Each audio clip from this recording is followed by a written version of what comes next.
और जो मौका हमें पूज्य गुरुदेव भगवान ने साध संगति का दिया है, जो थोड़ा सा समय गुरुदेव ने आप और हमें शारीरिक रूप से अपने से दूर करके दिया है, हमने इसका भरपूर फायदा उठाना है।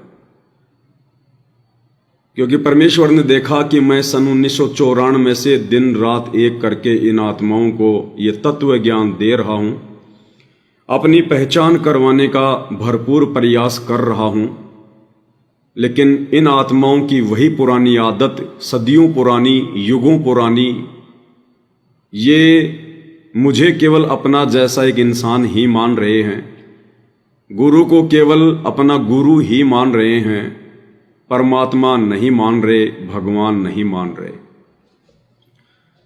और इस भक्ति विधान अनुसार जब तक हम गुरु को परमात्मा के रूप में ज्ञान को आधार बनाकर नहीं देखेंगे, जब तक हृदय से स्वीकार नहीं करेंगे, तब तक हम मोक्ष के अधिकारी नहीं बन सकते। तब गुरुदेव भगवान ने दया बख्शी। उधर से भाइयों और बहनों, काल बलि को भी चिंता कि ये आत्माएं कहीं गुरु को परमात्मा ना मान लें, कहीं मेरे जाल से बाहर ना निकल जाएं, इसलिए काल को भी बड़ी चिंता, बड़ी टेंशन।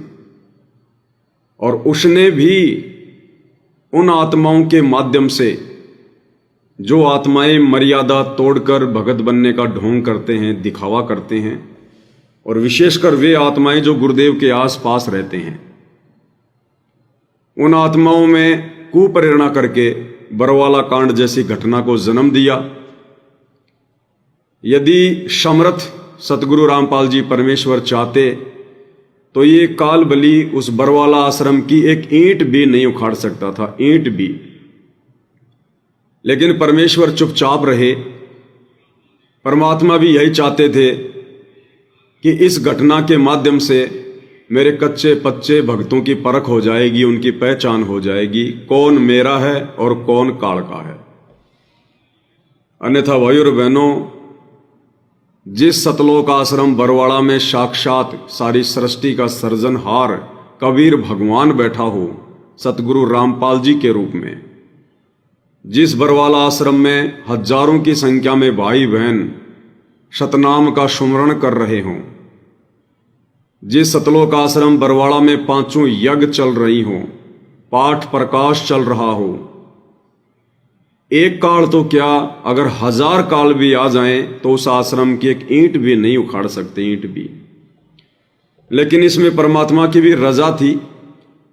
मालिक ने देखा कि जिन निकम्मी आत्माओं ने मुझे मानुष मानकर, अपने जैसा माँ के गर्भ से जन्म लेकर आया हुआ गांव धनाने का रामपाल जाट मानकर, या किसी ने मुझे अपना पिता मानकर, भाई मानकर, बेटा मानकर या रिश्तेदार मानकर जिस प्रकार से हल्के में ले लिया है, और जिस हल्के में लेने के कारण उनकी मर्यादाएं खंडित हुई, क्योंकि गुरु को मानुष मानकर उनके साथ में रहने वाली आत्मा के मन में कभी न कभी दोष आता ही आता है। वो आत्मा मर्यादाओं को हल्के में लेती ही लेती है, मर्यादाओं को खंडित करती करती है, और काल का दाव लग जाता है। तो परमात्मा ने भी यही देखना था कि इस बहाने मैंने 20-25 वर्षों से जो अनमोल तत्व ज्ञान दिया है, उसकी भी पहचान हो जाएगी, मेरे भक्तों की भी परीक्षा हो जाएगी, कौन मेरा है और कौन काल का है। तो परमेश्वर भी चुपचाप रहे। तो ये भी भाइयों और बहनों, आप और हमारे ऊपर एक बहुत बड़ी दया, एक बहुत बड़ी मेहर, जो बरवाला कांड के माध्यम से वर्तमान में संगत की छटनी चल रही है, परीक्षा चल रही है। अन्यथा गुरुदेव के आश्रम में रहते सहते उनको किसी ने परमात्मा नहीं माना, कभी सोचा भी नहीं कि ये परमात्मा होंगे। हाँ, ये बात अलग है कि हम जुबान से कई बार उन्हें भगवान कह दिया करते थे, परमात्मा कह दिया करते थे कि ये साक्षात परमेश्वर आए हुए हैं, परमात्मा आए हुए हैं। लेकिन कहने मात्र से बात नहीं बनती है। कहने को तो सतगुरु रामपाल जी को गुरु धारण करने से पहले हम इन पत्थरों को भी भगवान ही कहा करते थे। मंदिरों में जाते थे, वहां मूर्ति को भगवान कहते थे, परमात्मा कहकर पूजा करते थे। तो कहने मात्र से बात नहीं बनती है। जब तक हम शास्त्रों से परिचित होकर, ज्ञान को आधार बनाकर, जब तक गुरु रूप में आए हुए परमेश्वर को स्वीकार नहीं करेंगे तब तक हमारी बात नहीं बनती है। और बरवाला कांड के बाद में कैसे गुरुदेव भगवान ने रजा बख्शी, उसके बाद उन्होंने विशेष मेहर बख्शी, रजा बख्शी भाई और बहनों, क्योंकि जो आत्माएं बरवाला में रहते सहते उनको परमात्मा नहीं मान पा रही थी, तो बरवाला कांड के बाद में उनसे दूर होकर भला उनको कैसे भगवान मान लेती, कैसे परमात्मा मान लेती। लेकिन ये रजा गुरुदेव ने की विशेष आप और हम चंद आत्माओं पर, सत्सेवक भाई बहनों पर। गुरुदेव ने आप और हमारा हल्का सा ज्ञान योग खोला, हमें गुरुदेव ने सद्बुद्धि दी, परमात्मा ने अपनी पहचान करवाई, ताकि धीरे धीरे धीरे धीरे फिर यही भगत आपस में प्रचार करेंगे कि भाई ये सामान्य व्यक्ति नहीं है, ये कोई गांव धनाने का रामपाल जाट नहीं है, अपने कर्म मत फोड़ लेना गुरु को मानुष मानकर। साक्षात परमात्मा आए हुए परमेश्वर, और उसके बाद यही आत्माएं गुरु को परमात्मा मानकर फिर परमात्मा जैसे आध्यात्मिक क्रियाएं करेंगी। वो क्रियाएं, जिन क्रियाओं को करने के संकेत मैंने अपने सत्संगों में छुपा रखे हैं, अब इन आत्माओं को मैं सद्बुद्धि दूंगा, उन सत्संगों में छुपे हुए संकेतों को ये समझेंगी, और फिर पाती पंच पहोप कर पूजा, देव निरंजन और न दूजा। फिर ये आत्माएं मुझे परमेश्वर मानकर मेरी आरती उतारा करेंगी, भक्ति धन के सेठ बनेंगे। फिर गीता अध्याय 3 श्लोक 13 के अनुसार ये आत्माएं मुझ गुरु रूप में आए हुए कबीर जी को कबीर मानकर, परमात्मा मानकर भोग लगाया करेंगी, अपने गुरु के ऊपर चवर किया करेंगी, और जहां बैठेंगे अपने गुरु की ही महिमा करेंगे, अपने गुरु को ही प्रधानता देंगे, अपने गुरु को ही महत्व देंगे कि गुरु से बड़ा न कोई, संतो गुरु से बड़ा न कोई। और जब ये मुझे पहचान जाएंगी, पतिव्रता पद पर आ जाएंगी, मेरे अलावा किसी और में शौपन में भी कबीर जी नहीं देखेंगी। मैं इन आत्माओं को सद्बुद्धि दूंगा, इनको हिम्मत दूंगा। एक कागज का टुकड़ा, दाढ़ी मूंछ वाली फोटो, जिसे मैंने कबीर की फोटो बताकर संगत को दिखाया था ज्ञान समझाने के लिए। फिर ये आत्माएं सद्बुद्धि प्राप्त करके, हिम्मत प्राप्त करके उस कागज के टुकड़े को फाड़ेंगे, गलत भावना से नहीं, संगत में एक मैसेज देने के लिए, भक्तों को दृढ़ करने के लिए कि जब गुरु के अलावा और कोई कबीर है ही नहीं, तो इस कागज के टुकड़े से क्या डरना। इस कागज के टुकड़े, दाढ़ी मूंछ वाली नकली कबीर की समझे जाने वाली फोटो को फाड़ने से क्या डरना। अगर जरा भी उसमें आस्था रह गई, बहुत सारे भाई बहन उस समय डर गए, घबरा गए, यदि हमने इस कबीर जी की फोटो को फाड़ दिया तो कहीं कबीर जी हमारे से नाराज ना हो जाएं, हमारा कुछ उल्टा ना हो जाए। वो भाई बहन डर गए, और जो डर गया सो मर गया। वो परीक्षा थी भाई और बहनों, कोई समय था, वो समय बार बार नहीं आता। आने वाले समय में तो पूरी दुनिया फाड़ेगी, नहीं फाड़ेगी तो वैसे घर से बाहर निकाल देगी, क्योंकि सबको पता चल जाएगा कि ये कागज का टुकड़ा कबीर नहीं है, ये तो बेजुबान मुर्दा फोटो है। लेकिन वो समय था भाई और बहनों, और जिन जिन भगत भाई बहनों ने उस समय का भरपूर फायदा उठाया, उन्होंने अपने गुरुदेव के चरणों में स्थायी जगह बना ली, स्थायी जगह। इसलिए परमेश्वर ने इस बरवाला कांड जैसी घटना को, जो काल ने अपने एजेंटों के माध्यम से घटित करवाई, परमेश्वर के मार्ग को रुकवाने के लिए। लेकिन ये परमेश्वर है, काल का बाप है। जहां पर काल की सोच खत्म होती है, वहां से सतगुरु रामपाल जी भगवान की सोच शुरू होती है। तो परमात्मा भी चुपचाप रहे कि भाई तू भी तेरे मन की पूरी कर ले, तू भी तेरे मन की पूरी कर ले, वो भी तो परमात्मा का ही बेटा है। और इस बहाने हम अपने बच्चों की परीक्षा कर लेंगे। तो भाई और बहनों, आज देखो, आज देखिएगा किस प्रकार से सत्सेवक भाई बहन, अगर ज्ञान आधार से देखा जाए तो गुरु जी के सबसे ज्यादा नजदीक यदि कोई आत्मा है तो केवल सत्सेवक भाई बहन है, सत्सेवक भाई बहन। और गुरुदेव भगवान दूर बैठकर कुंज पक्षी की तरह अपनी विशेष मेहर देकर, अपना आशीर्वाद देकर आप और हमारा पालन पोषण कर रहे हैं आध्यात्मिक रूप से। और इन आश्रमों में गुरुदेव साक्षात वीडियो कॉल के माध्यम से दर्शन दे रहे हैं, दिन में 4-4 बार भक्तों से बातें कर रहे हैं, हर प्रकार के दिशा निर्देश दे रहे हैं। उसके बावजूद भी इन लोगों से काल प्रेरणा बाहर नहीं निकल रही, उसके बावजूद भी ये लोग अपने गुरु के वचन को नहीं निभा पा रहे, राजनीतियां कर रहे हैं, स्टेडियम बना रहे हैं, आन उपासना को बढ़ावा दे रहे हैं, परशुराम की जयंती में जा रहे हैं, कबीर जी की जयंती मना रहे हैं, जन्म लिया हुआ मान रहे हैं, आरक्षणों में धक्के खाते हैं, गुंडों की सीबीआई जांच में उनका समर्थन कर दिया, 5-5 लाख रुपए चंदे के रूप में दे दिया। तो भाई और बहनों, वास्तव में परमेश्वर को परमेश्वर जिन आत्माओं ने माना, वो परमात्मा फिर चाहे सतलोक में बैठा हो, चाहे सार जेल में बैठा हो, फिर वो परमेश्वर अपनी वचन शक्ति से, अपनी शब्द शक्ति से, अपनी विशेष मेहर देकर, अपना आशीर्वाद देकर उन आत्माओं का पालन पोषण करता है। परमात्मा कहते हैं कबीर बिरवा बाग में, क्योंकि वैसे तो ये वाणी श्री तुलसीदास जी की है, लेकिन भाई और बहनों, जो अच्छी वाणियां होती हैं वो परमात्मा ही प्रेरणा करके बुलवाते हैं। भले वो तुलसीदास जी के मुख से निकली, लेकिन वो तुलसीदास जी की वाणी नहीं है। तुलसीदास जी को दिव्य दृष्टि किसने दी?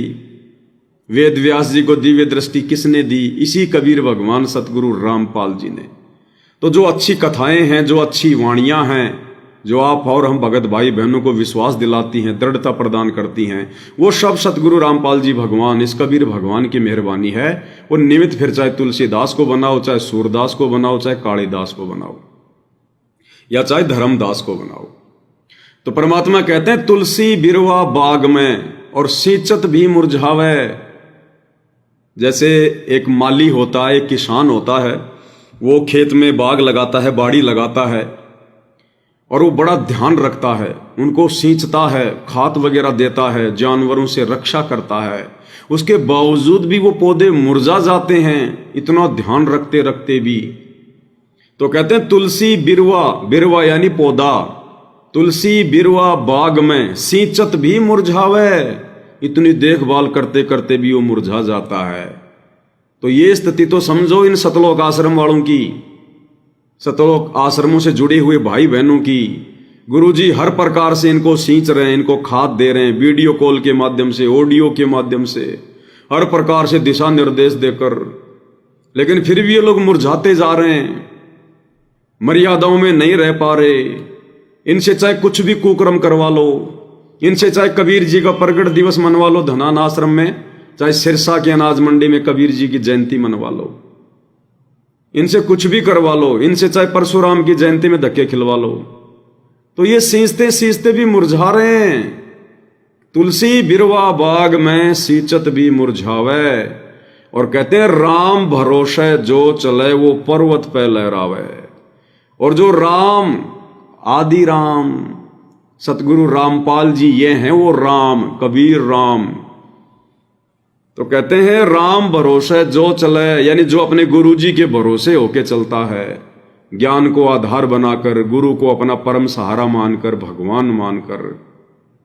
कहते हैं फिर जो भक्ति मार्ग पर चलता है, राम भरोसे जो चले वो पर्वत पे लहरावे।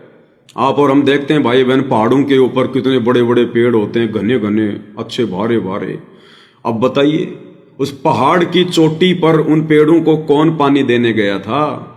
किसने खाद डाला, किसने रखवाली करी? उसके बावजूद भी वो लहरा रहा है, उसका कुछ नहीं बिगड़ा। और एक माली पौधों को संभालते संभालते भी वो मुरझा रहे हैं। तो वो विशेष आत्माएं, वो पहाड़ की चोटी पर लहराने वाले बड़े बड़े दृढ़ पेड़ आप और हम सत्सेवक भाई बहन हैं, क्योंकि हमने राम को सहारा बनाया, अपने गुरु को सहारा बनाया। हमने कोऑर्डिनेटरों को सहारा नहीं बनाया, हमने गुरुजी के बेटा बेटी भाई बंधु रिश्तेदारों को सहारा नहीं बनाया, हमने इन आश्रमों को गुरु की गैर हाजिरी में सहारा नहीं बनाया, हमने नामदान सेंटरों को गुरु की गैर हाजिरी में सहारा नहीं बनाया, हमने राजनेताओं को सहारा नहीं बनाया, हमने अपने गुरुदेव भगवान सतगुरु रामपाल जी, इस आदि राम कबीर भगवान को सहारा बनाया। और डर के भक्ति की, अपने आत्म कल्याण को ध्यान में रखते हुए। इसलिए आज परमेश्वर का ये साध संगति रूपी बाग लहरा रहा है, साध संगति में ना कोई कोऑर्डिनेटर है, ना कोई कमांडर है, साध संगति का ना कोई आश्रम है, साध संगति में ना कोई नामदान सेंटर है, ना साध संगत वालों की प्रार्थना गुरु जी के पास जाती है, ना हम लोग इन आश्रमों में धक्के खाने जाते। उसके बावजूद परमात्मा ने दृढ़ पेड़ बना दिए, दृढ़ पेड़, बरगद के पेड़ बना दिए अपने बच्चों को। क्यों? क्योंकि हमने अपने गुरु जी का सहारा तका, किसी और का सहारा नहीं। तो भाई और बहनों, इसी प्रकार से सतगुरुदेव भगवान आप और हमें इस भक्ति मार्ग पर निरंतर आगे की ओर बढ़ाएंगे, निरंतर आगे की ओर। ये दुनिया तो भाई और बहनों नींद में सो रही है, सब ने भांग पी रखी है, किसी को पता ही नहीं कि हमारा मकसद क्या है, हमें मनुष्य जन्म क्यों मिला है। हम एक दिन ये शरीर भी छोड़कर जाएंगे, ये संसार भी छोड़कर जाएंगे, मरने के बाद में कहाँ जाएंगे, ये बेटा बेटी भी यहीं रह जाएंगे, ये कार कोठी भी यहीं रह जाएगी, ये रिश्तेदार भी यहीं रह जाएंगे। और दो पैसे जोड़ने के लिए सारा दिन जो बैल और गधे की तरह भाग रहा है, खुद के शरीर की भी चिंता नहीं, खाने पीने की भी चिंता नहीं, ये शरीर भी यहीं छोड़कर चले जाएंगे, ये माया भी यहीं छोड़ के चले जाएंगे। तो दुनिया तो भाई और बहनों बिल्कुल काल की गोद में बैठी है। दुनिया को तो अपनी जिम्मेदारियां पूरी करते करते पता नहीं कब रात हो जाती है, कब सुबह हो जाता है। उनकी तो जानवरों वाली क्रिया है। जानवर का क्या होता है, गुरुजी कहते हैं सारा दिन वो चरता है आगे के मुंह से, अगले मुंह से नीचे गर्दन करके सारा दिन वो घास चरता रहेगा और पीछे से गोबर कर करके निकालता रहेगा और रात को पड़ के सो जाएगा, सुबह उठते फिर वो क्रिया। तो ये जगत वाले तो उस जानवर की तरह है भाई और बहनों, इनको तो पता ही नहीं हमारा मकसद क्या है। ये मकसद गुरुदेव ने हम चंद आत्माओं को अपनी शरण में लेकर बताया, समझाया, और उन चंद आत्माओं में से भी केवल चंद आत्माओं ने जो साध संगति से जुड़े हुए हैं, केवल उन्होंने ही सतगुरु आशीर्वाद से इस मकसद को समझा है और हम उसी दिशा में निरंतर आगे बढ़ रहे हैं। जितनी आवश्यक हैं उतनी सांसारिक जिम्मेदारियां भी निभा रहे हैं अपनी मर्यादाओं को बचाते हुए, और ज़्यादा से ज़्यादा समय, ज़्यादा से ज़्यादा वक्त हम अपने गुरुदेव भगवान की भक्ति को देते हैं, उनकी महिमा को देते हैं, क्योंकि यही तो वो असली भक्ति धन है जिसके सहारे हमारी आत्मा चार्ज होगी। यही तो है वो असली भक्ति धन। तो ये गुरुदेव की बहुत बड़ी मेहर है भाई और बहनों।